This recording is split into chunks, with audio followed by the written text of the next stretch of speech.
University Credit Union, local to Utah, loyal to you. Hello and welcome back to the show. You are just in time for a small talk brought to you by University Federal Credit Union about Clearwater Homes. Yes, Micah Peters, home builder, does amazing things. But before we go to that, we're going to talk a little bit about University Credit Union because they're super cool. Very similar to the way that they did with the Bagel Project and Penny Ann's. They got behind them because they don't just crunch the numbers. They look at the potential and they decide this is something that we really think is a risk worth taking. Yeah. And so University Federal Credit Union really gets behind local businesses, and so do we. And Yep. we like to highlight them in a segment we call Small Talk, and this one right here called Clearwater Homes. Small Talk is brought to you by University Credit Union. Hey everybody, welcome to Small Talk. Today we are downtown Salt Lake City at Clearwater Homes, and we are joined by Micah Peters. Micah, thank you so much for letting us swing by. Thank you, Holly. I appreciate you guys coming. So I know you have a lot of passion projects that are happening right now and that you've done, and you love downtown. But before we get to that, I want you to go back in time a little bit and tell me how you got your start into home building. Oh, okay. In 2004, I started working for large publicly traded home builders like D.R. Horton and MDC Holdings. And after about a decade as a senior executive for those publicly traded construction companies, I started my own company, Clearwater Homes, at the beginning of 2012.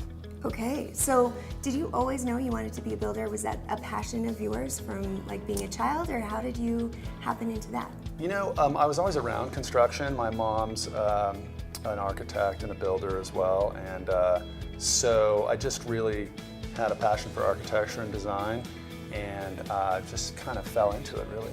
And what brought you to Utah?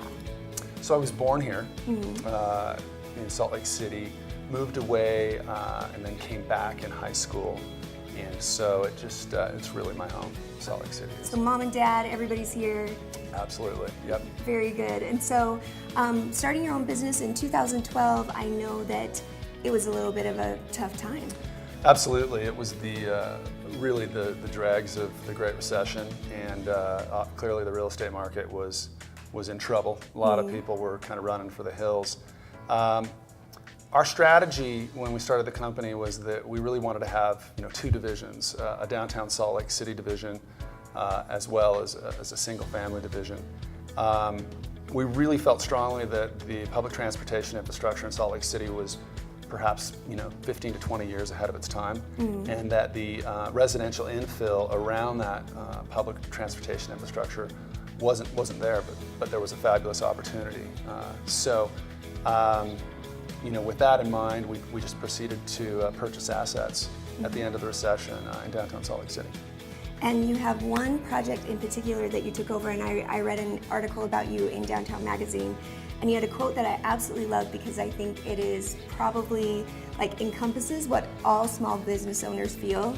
You said it's selling a condo or a complex is like public nudity, and I so know what it's like to put your heart out there and then just wait and see if it gets stomped on or if people buy. Yeah. Tell me about that whole experience. Yeah, well, the intention of that comment was that you do these developments and they take 3-4 years to really materialize, and along the way every day you're making all these small design decisions, and those design decisions are very subjective about your own taste or the taste of your team. So when you finally do come to market, you're really hoping that the culmination of all those decisions has created a product that is just really desirable. And so, at Clearwater Homes, design is really the central theme to what we do. We really love this modern luxury, industrial, kind of multifamily living in downtown Salt Lake City. And that is typified by really high volume spaces with tall ceilings, lots of windows, and very organic, sustainable materials. It's development's really challenging. You have a long time until you have these monetary events, but when it really comes together, driving past your own developments with your kids, it's something you can be really proud of. Feels pretty good. Yeah. So what advice would you give to people who are coming up either in this industry or in general have a dream of owning their own thing? What would you tell them? Well, entrepreneurialism is, it's its own its It's its own category. animal, huh? Yeah, absolutely. Pretty much. And I think that it starts with finding something that you're super passionate about, and you're very interested in. In development, I learn something new every day, and we're doing a project around the corner here, for example, called the Paragon Station, and it's an adaptive reuse project of a 73,000 square foot warehouse that was built in 1918. Ooh. And so the physical constraints of the existing structure, we're having to interface with them every day while we're integrating it into a condominium project. And so, you're making decisions and trying to figure stuff out, and it's intellectually very, very challenging every day. So, but it's also very satisfying and very fun. But I guess I would just say, if you want to be an entrepreneur and start your own company, find something you're super passionate about and be very decisive in your process. Don't linger in this place of ambiguity that wastes time and really becomes an energy block for your motivation and your passion for that industry. Trust your gut. Yeah. Going out on your own at that point, how did you find a lender? Right. What was that process like? Yeah, well, a lot of national banks and institutional banks are really still kind of looking in the rearview mirror about all the assets that they had to write down. So when we went out for loans on big projects like the Broadway Park Lofts and the Paragon Station, we were a small company, small boutique, developer. And even though we'd had tremendous success at the Broadway Park Lofts, really nobody would do loans for us. Really? And so it forced you to obviously put a lot more skin in the game, your own money. But one institution that really stepped up and had a lot of local pride was University of Utah Credit Union. It's an institution that's very forward-thinking, very nimble, very quick, and really just has a lot of vision for what downtown Salt Lake can be. And we have a fabulous relationship. I've got some great representatives there that really have an ear for projects that don't really fit in the traditional box of lending. So, for instance, Paragon Station, I can bring something like that to those guys, and they really see the vision for it, and they come through. And that's the one you're working on right now. That's the old warehouse. Absolutely. Yeah. Yep. When Yep. is that going to be done? So we have a 14-month development cycle, and Okay. we're 12 months into it. We're going to start moving people in September of 2016. Okay, so soon, save your pennies. And how about here at Broadway? I just got an opportunity to go look at a penthouse overlooking the whole city. It was absolutely beautiful. And I'm just curious here, Mark, with the cameras rolling, how we're coming with that check IOU. I mean, that's going to work, right? Because I can just move in. Well, we'll have to see. There's a lot of demand over there.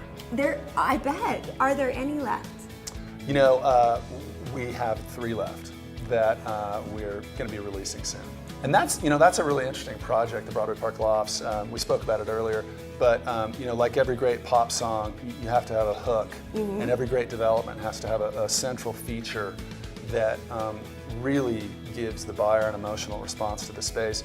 When we were looking at that project and trying to determine what that central feature was going to be, we had this 65-foot elevator shaft that really goes up the center courtyard, and we decided to put a waterfall on that elevator shaft. It's the full height, 65 feet tall, but the angle of repose from the top to the bottom of the waterfall is only 4 feet.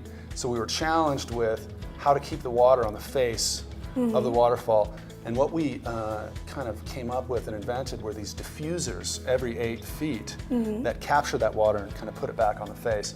The entire waterfall is backlit by an LED system, and it's really pretty tremendous. We're happy with it. That is awesome. So tell me what you are looking for the future, not only for Clearwater Homes, but also give me a little idea of your vision of downtown, where you'd like to see it go. Yeah, well, we just love downtown Salt Lake City, and we really believe that it can be fabulous western mid-sized city. Again, I talked about public transportation earlier, and I think that's the core of really what's going to drive downtown development. The Wasatch Front is going to have it's going to double its population by 2050, and we got to find a place for all these people to live. And my vision is that contiguous to our public transit corridor, that we're going to continue to entitle and build high-density mixed use, very efficient, very green developments that provide pedestrian opportunities to really circulate around the city and have an amazing lifestyle. Moving forward, for people who are interested in contact you or moving downtown or looking at your stuff, how does it happen? So you can go to our website, clearwaterhomesutah.com.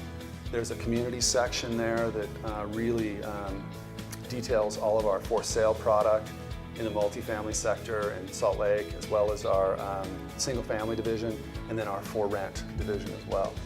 Awesome. So move downtown, come downtown. It's super cool. Thanks again for being here. Rich and I will be right back right after this. Small Talk is made possible by University Credit Union. Local to Utah, loyal to you.